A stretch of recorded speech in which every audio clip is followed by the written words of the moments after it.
Hello viewers, स्वागत है आप सभी का मेरे यूट्यूब चैनल स्कूल ट्यूशन गुरुजी में।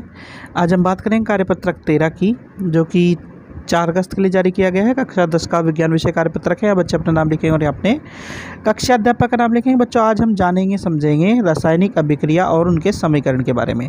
तो चलिए बच्चों, देखते हैं, जानते हैं, समझते हैं कि आज के कार्यपत्रक में आपके लिए क्या खास है और आज का कार्यपत्रक आपको क्या बताना चाहता है। तो बच्चों, जब हम रासायनिक अभिक्रिया को संतुलित करने की बात करते हैं तो हमें पिछली कक्षा में हमने एक नियम पढ़ा था, द्रव्यमान संरक्षण का नियम, उसके बारे में समझना होगा। उस नियम के आधार पर यह कहा जाता है कि रासायनिक अभिक्रिया में द्रव्यमान ना तो निर्माण होता है ना ही विनाश होता है, लेकिन जो अभिक्रिया होती है, रासायनिक अभिक्रिया होती है, उसमें अभिकारक और उसके पश्चात जो उत्पाद बनते हैं, प्रत्येक परमाणु जो तत्व हैं उनके परमाणुओं की संख्या समान होती है। इसी आधार पे हम किसी भी अभिक्रिया को लिख सकते हैं बच्चों। तो यहाँ पे चरणबद्ध तरीके से संतुलित करने के लिए कुछ नियम बताए गए हैं, जिसमें है हीट एंड ट्रायल मेथड को बताया गया है। हीट एंड ट्रायल मेथड हम ज़्यादातर अपनी कक्षाओं में जब लिखते हैं उसे इस्तेमाल करते हैं। तो पहले चरण में क्या करते हैं बच्चों, हम रासायनिक समीकरण में प्रत्येक सूत्र को लिखकर उसे बॉक्स में इस तरीके से बंद कर लेते हैं। दूसरे चरण में क्या करते हैं बच्चों, दूसरे चरण में हम उसके तत्वों की परमाणुओं की संख्या नोट कर लेते हैं। अब तीसरे चरण में क्या करते हैं बच्चों, तीसरे चरण में हम उन्हें एक तरफ से इस तरफ से बैलेंस करने की कोशिश करते हैं। ठीक है बच्चों, अभिकारक एवं उत्पादों की साइड से उनको संतुलित करने की कोशिश करते हैं, एक साइड से बैलेंस करने की कोशिश करते हैं, और दूसरी बार में जो है इन दोनों को बैलेंस करते हैं। ठीक है बच्चों, जब ये दोनों बैलेंस हो जाती है तो फिर चीज़ क्या आती है बच्चों, यहाँ पे पाँचवें चरण में हम क्या करते हैं, भौतिक अवस्थाएं उनमें लिख लेते हैं। अब यहाँ पे अगर अभिक्रिया की बात करें तो जो आयरन है उसकी पानी से अभिक्रिया दिखाई गई है, जिसमें फेरिक ऑक्साइड बन रहा है और हाइड्रोजन गैस निकल रही है। तो क्या हो गया, यहाँ पे आयरन सॉलिड हो गया था बच्चों, ये द्रव्य हो गया, ये एक तरह से ऐसा ही हो गया, और ये गैस हो गया बच्चों। ठीक है, अब इन सब चीज़ों के बाद एक आवश्यक परिस्थितियाँ जो होती हैं, जैसे कि ताप है, दाब है, उत्प्रेरक आदि के तीर के निशान के ऊपर या नीचे दर्शाया जाता है बच्चों। तो बच्चों, ये तो बात है आपके कार्यपत्रक की। अब जरा प्रश्न उत्तर देख लेते हैं। पहला प्रश्न है, किस नियम का ध्यान रखकर रासायनिक समीकरण संतुलित किए जाते हैं, नियम को परिभाषित कीजिए।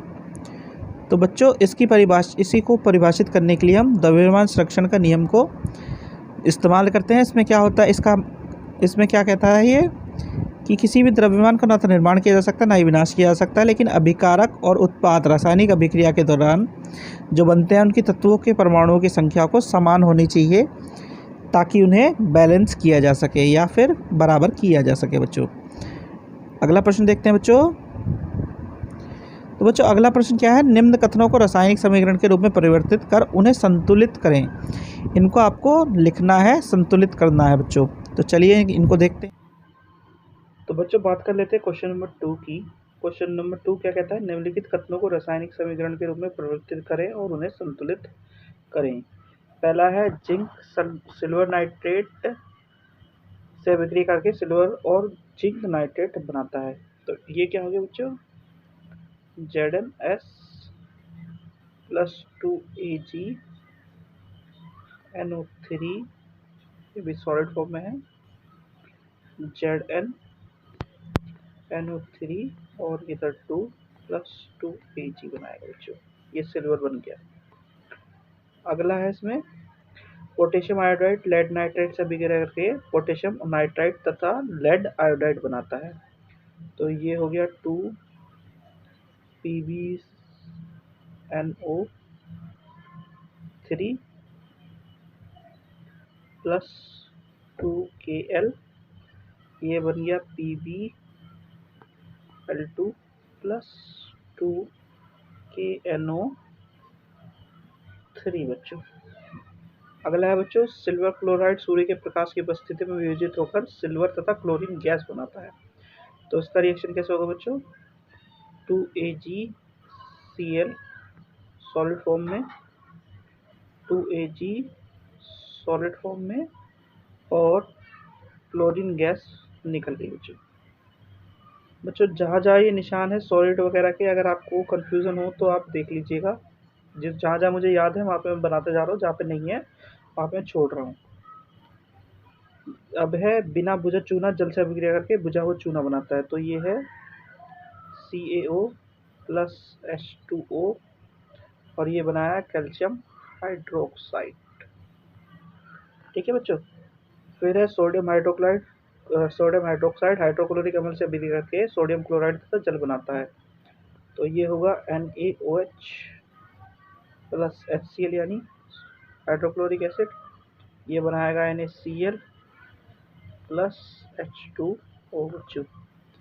फिर है सांद्र हाइड्रोक्लोरिक अम्ल में कॉपर डालने पर हरे रंग का कॉपर क्लोराइड तथा जल बनता है, तो इसका क्या होगा बच्चों, CuO प्लस 2HCl, ये बनाएगा CuCl2 प्लस H2O यानी पानी बच्चों।